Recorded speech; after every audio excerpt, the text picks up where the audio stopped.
আসসালামু আলাইকুম সবরে আমার রান্নাঘর আমন্ত্রণ জানাইলাম। আজকে আমি সিলেটি ভাষায় মাতবো। তো আজকে আমি বাইঙ্গনের ইতিহাস লই আইলাম, বাইঙ্গনপুরের ইতিহাস।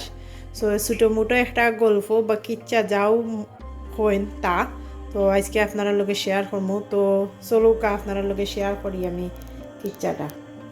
তো আর বই নাই থোড়া সিলেটি মাতিলাই, সিলেটি মানুষ হইয়া দেখাইয়া মাতি। তো আজকে সিলেটি মাতিলাই। সো আমি বাইঙ্গনপুর করার যাওয়াত লাগছি, তো তান দুলাবাইয়ের খুব পছন্দ। সো বাইঙ্গনপুর করাত কি আমার একটা গল্প ইয়াদ হইল আর কি। তো মনে করলাম যে তোমার তার লগে একটু শেয়ার করিলাই। সো আমার নানিয়ে কইসলা তো এক বেটির নয়া বিয়ে হয়েছে। নয়া বিয়ে হয়েছে যখন বেটির জামাইয়ে বাইঙ্গন আনছে, নানিয়া বেটিরে কইসন যে আজকে বাইঙ্গনপুর বানাইও, আমি বাইঙ্গনপুর হইতাম। তো তাই নাসলা নয়া কই না, যেমন ধরো মার গরু আমরা সবুত তো থাকি নাইনি বেশি আদরের। তো তাই ওলা আসলা কিছু ছিল রান্না বাড়া, টানা বাড়া ছিল খুব বেশি ইগো। তান খেউরে জিকাইতাও না, তান ইচ্ছে হলে কি তান খেউরে জিকাইতা না, তান জামাই হওয়ার আগে তাইন বাইঙ্গন ফুরও বানাইলিতা। তো এখন কিতা করা যায়, তাইন মনে মনে চিন্তা করলা দেখি কিতা করা যায়। জামাই আইতে তো দেরি আছে, জামাই আইতে যখন দেরি আছে তে যাই ওগরের বাবির লগে কতবিল গিয়া গফ করি আয়। তো তান আসলে উদ্দেশ্য কিন্তু গফ করা নাই, তার উদ্দেশ্য হইল কি তাই তো বাইঙ্গন ফুর চিনেন না। আচ্ছা কথা দেখান বাইঙ্গনপুর টাইম কিলা করতা এখান তো টাইম চিনই না। তখন কিতা করা যায় শিখতে তো হইব, কিন্তু মানুষরে তো জিকাইলে তান আবার সমস্যা, তান ইগত ধরি লইব। তখন কিতা করলা এখো করে যাইন আর গিয়া খালি কইন বইন বইয়া বাদে তারা কইন বো গো চাহ খাও গো, নয়া কই না তুমি আইছো চাহ খাও গোফ করো। তখন তাইন খালি মানুষরে উঠিয়া কই।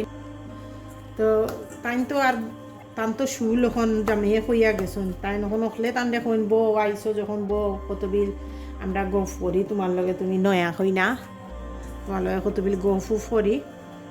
অন তাই উঠিয়া সব রেখন না গো শোনা যে তাই নেই পা গরু তে কইয়া গেছুন বাইঙ্গন ফুট দি ভাত খাইতাম, আমি বাইঙ্গন ফুট করতাম। তখন নহলে কনতে ইচ্ছা গো শোনাতে আর কিতা করবাইতে আর যাও গিয়ে আরো দিন বউ করিয়া আইও। তো তারপরে ই করতে কি গেলা ইগরও তো আর বাইঙ্গনপুরের হিস্টোরি শুনলা না, কিলা বানায়নি তাও তো শিখতে পারল না, কত টিক্স বিক্স করিয়াও খামে আইল না। তো গেলা আরোগ্যর। তো আরোগ্যর গিয়া তা করতে করতে এবার জামাই আওয়ার টাইম হয়ে যায়, তাইন পড়লাম মহা সমস্যা। তান সেউরে জিকাইতাও নাই, তান ওলা ইগো আর কি যে মানুষরে জিকাইলে মানুষ তো বেল্লা নয় বই চিনই না। তো এটা তো তার মান সম্মানের ব্যাপার, তো তান তো মান সম্মানও লাগি যাইব। কোন কিতা করতা তাই লাস্টে যাইতে যাইতে যাইতে যাইতে গেলা এক বুড়া চাষির করো গিয়া করে আচ্ছা গো চাষি উঠি যাই আপনার ফুয়া বা কইসন বাইঙ্গনপুর করিয়া তৈতাম তে যো আইয়া বাইঙ্গনপুর দি ভাত খাইতা বাইঙ্গন লইয়া দিয়া গেছেন।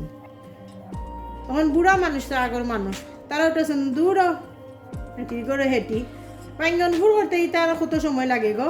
হলদি মরিচ মাখাইয়া তেল হলদি মরিচ লবণ মাখাইয়া তেলের মাঝে বিরান হরিও তো দিলেই তো তোর বাইঙ্গন ফুর হয়ে গেল, এইগুন বানাইতে কত সময় লাগে। এখন তো তাই শিকি লাইছো নহন করে না আগো চাষি আর দিন আই মনে আর দিন আইয়া বই মনে যাই গিয়ে তোরা সময় লাগলেও তো গিয়া বইতা মইব নানি বানাইতে মইব নানি কইয়া ও চালাকি করি তাই বাইঙ্গন ফুর শিখলা। তো আজকে আমি বাইঙ্গন ফুর করাত লাগিয়ে আমার ওই কিচ্ছাটা ইয়াদ হয়ে গেলো আর মনে মনে কইলাম তে আমি আমার বইনেন্তর লগে একটু বাইঙ্গনপুরের ইতিহাসটা সিলেটি ভাষায় শেয়ার করি। তো সেও যদি জানিয়া থাকো এই হিস্টোরি আমারে কমেন্ট করিও সে কিলা শুনছ আর আমি জেলা কইছি ওলা শুনছ নি না সে অন্য ওটা হইল কি বাইঙ্গনপুরের ইতিহাস। মানে মেজরিটি সিলেটি মানুষে ওখানেও আকিল বাইঙ্গনপুরের ও ইতিহাসটা কোন সবরে। তো আমি এখন বাইঙ্গনপুর করমু আর আমার ই বাইঙ্গনপুর শিকার লাগি তোমার দুলাবাইরে খাওয়ানির লাগি আমার লন্ডন আসি আমি এখন সেউর করে তো গিয়াও জিকাইতাম পারতাম না। সো ভাগ্যবালা আগে আমি মানে খিচ্চাটা শুনছিলাম শুনিয়া শিকিলে ইসলাম। তো তো এখন যারা যারা আকিল নয়া নয়া বিয়ে হইব তারার লাগি ভালো হইলো আমার গেছনে কিচ্ছাটা শুনিলে সব বালা থাকো আর বাইঙ্গন ফুর হইয়া সুস্থ থাকো।